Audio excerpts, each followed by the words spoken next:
ጾመ ነነዌ የሶስት ቀን ናት። ሶስት ቀን ረጅም ነው አጭር ነው? አጭር ናት አይደል? ግን ቀኗ ናት አጭር።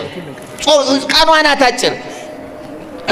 ሶስት ወር ከመብላትና ሶስት ቀን ከመጾም የቱ ነው ጠቃሚው? አቤት ሶስት ቀን መጾም።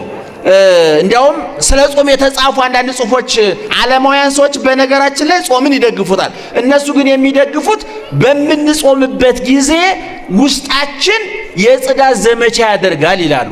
ስብ ያቃጥላል ነው እንግዲህ። የቱ ይቃጠላል የቱ ይነዳል ዝርዝሩ እነሱ ያውቁታል፣ እኛ አናውቀውም። የሆነ ነገር የሚወገድ አለ። ግን አባቶቻችን ግን በገዳም ያሉት ብዙ የሚጾሙት፣ ብዙ የሚጸልዩት፣ ብዙ የሚሰግዱት ጠንካሮች ናቸው፣ ብረት ናቸው። ብዙ ምግብ እንደው ታላቁ ሊቅ ዮሐንስ አፈወርቅ ከእርጥብ መሬት ትላትል እንደማይጠፋ ሁሉ ምግብ ከማይበዛ ሰው ኃጢአት አይጠፋም ይላል። በነገራችን ስለ ወባ ታውቃላችሁ? የወባ መራቢያው ምንድን ነው? ወባን ለመከላከል አንዱ የሚመከረው ዘዴ ምንድን ነው? የረግረጋማ ቦታ ጭቃ ያለበት ቦታ ምን ማድረግ ነው? ማድረቅ ነው። ልክ ይሄ ምግብ የሚያበዛ ሰው፣ መጠጥ የሚያበዛ ሰው፣ ተድላ ደስታ የሚያበዛ ሰው የወባ መራቢያ አይነት ነው ይላል ሊቁ ዮሐንስ አፈወርቅ። ኃጢአት ይበዛበታል ይላል። በእውነቱ ዓለምን የበጠበጡ ጥጋበኞች ናቸው። ይገርማቸዋል። ረሃብተኞች በጥብጠው ያውቁ። አዳምና ሔዋን በገነት ጥጋብ ነው ፈንቅሎ ያባረራቸው ከገነት። ቢረባቸው አይወጡም ነበር፣ ያው ሁሉ አትክልት ተጠው እውነቱን ለመናገር። ስለዚህ የጾመ ነነዌም በቤተ ክርስቲያናችን አጭር ናት። መነሻዋ ምንድነው ታውቁታላችሁ። የታሪክ የተፈጸመው የነነዌ ታሪክ የተፈጸመው ከ2500 ዓመት በፊት ነው። ረጅም ጊዜ ነው።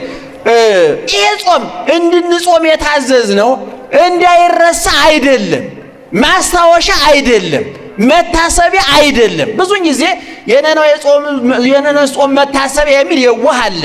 መታሰቢያ አይደለም። አንድ ሰው ለአባቱ የታዘዘውን ኪኒን መልሶ ለሱ ቢታዘዝለት፣ ለምሳሌ አባቱ ወባ ሟቸው በወባ ቢሞቱ ከሆነ ዓመት በፊት ልጁ መልሶ ዛሬ ወባ ቢያመውና ለአባቱ የታዘዘው አይነት መድኃኒት ቢታዘዝለት የአባቴን ቅርስ እንዳረሳ ብሎ ነው ኪኒን የሚወጣው? እስኪ ንገሩኝ። አባዬ ይሄን ኪኒን ይዋጣ ነበር የሞተው፣ እኔም መዋጥ አለብኝ አባቴን ለማስታወስ ብሎ ነው? አይደለም። ለምንድን ነው? ለራሱ ስለታመመ ነው። የነነዌ ሰዎች ለምን ጾሙ ሲባል ከሀገሪቱ ልትነድ ነበር፣ ህዝቡ ሊያልቅ ነበር፣ ልትፈርስ ነበር። የነደደው እሳት የተመለሰው፣ የተቃጣው መዓት የተመለሰው በምንድን ነው? በጾም አማካኝነት ነው። ከ2500 ዓመት በኋላ እኛ የምንጾመው የነነዌ ሰዎች እንዳይረሱ ነው? ለመታሰቢያ ነው? አይደለም። እነሱ ያመማቸው በሽታ እኛንም አሞናል። እነሱ የነበረባቸው ችግር እኛም አለብን። ስለዚህ በሽታቸው ከበሽታችን ከተመሳሰለ መድኃኒታቸው ያስፈልገናል። ችግራቸው ከችግራችን ከተመሳሰለ መፍትሄው ያስፈልገናል ብለን ነው ኦርቶዶክሳውያን የተዋሕዶ ሊቃውንት ይችን ቀን የሰሩ። እንግዲህ ነነዌ ሀገር ናት። በዚህ አንዳንድ የመጽሐፍ ቅዱስን እናውቃለን የሚሉ ሰዎች በጻፉት ባጠኑት መሰረት ዛሬ ኩዌት ወይም ወደ ባህሬን ወደሚባለው አካባቢ የነበረች ጥንታዊት ከተማ ናት። ዘመናዊት ከተማ፣ ጥንታዊት ከተማ ናት። የበለጸገች፣ የሰለጠነች፣ ያደገች፣ ዙሪያዋን በግንብ የታጠረች፣ ህዝቡ ምን ልብላ፣ ምን ልልበስ፣ የት ልደር ከሚል ነፃ የወጣባት ከተማ ነበረች።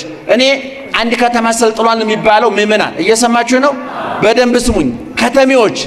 እንዲያውም አንድ ጸሐፊ ሲጽፉ ምን ብለዋል? የዛሬ 35 40 ዓመት አካባቢ ኢትዮጵያ ከተሞችን መስረታለች፣ ከተሜዎችን መፍጠር አልቻለችም ይላል። ምክንያቱም አንድ ሰው ገንዘብ ስላለው ብቻ ከክፍለ ሀገር መጥቶ ፒያሳ ፎቅ ሊሰራ ይችላል። የሚገርመው ግን እሱ ስላልተሰራ ፎቁ ነው እንጂ ያለ ሰውዬ ዞ ገጠር ነው ጭንቅላቱ ያለው ገና። ስለ ከተማ መስራትና ከተሜን ማፍራት አንድ አይነት አይደለም።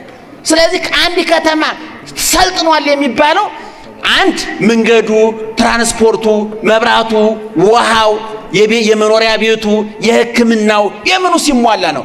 ሁለት ህዝቡ መርጦ መብላት መርጦ መልበስ ሲችል ነው። ሶስተኛ ግንና ዋናው አስተሳሰቡ ከተሜ ሲሆን አመለካከቱ ሲሰለጥን ነው። ለዚህ ነው አንድ መጽሐፍ እያነበብኩ ነበር የዛሬ 15 ቀን ይመስለኛል። ዱባይ የዱባይ ሰዎች ጭንቅላት ውጤት አይደለም አሉ። ጀርመን የጀርመኑ ጭንቅላት ውጤት ነው። ዱባይ የተፈጠረችው ገንዘብ ያላቸው ሰዎች የውጭ ሰዎች እያመጡ ያሰሯት ናት። ስለዚህ ሰዎቹ ለከተማው አልተመጣጠኑም የሚል ጽሑፍ ይጽፈዋል። ስለዚህ አንድ ከተማ ሰልጥኗል የሚባለው ሁለንተናዊ ስልጣኔ ሲያመጣ ነው። ምክንያቱም ህንፃው ይገነባል፣ ሰው ካልተሰራ ዋጋ የለው።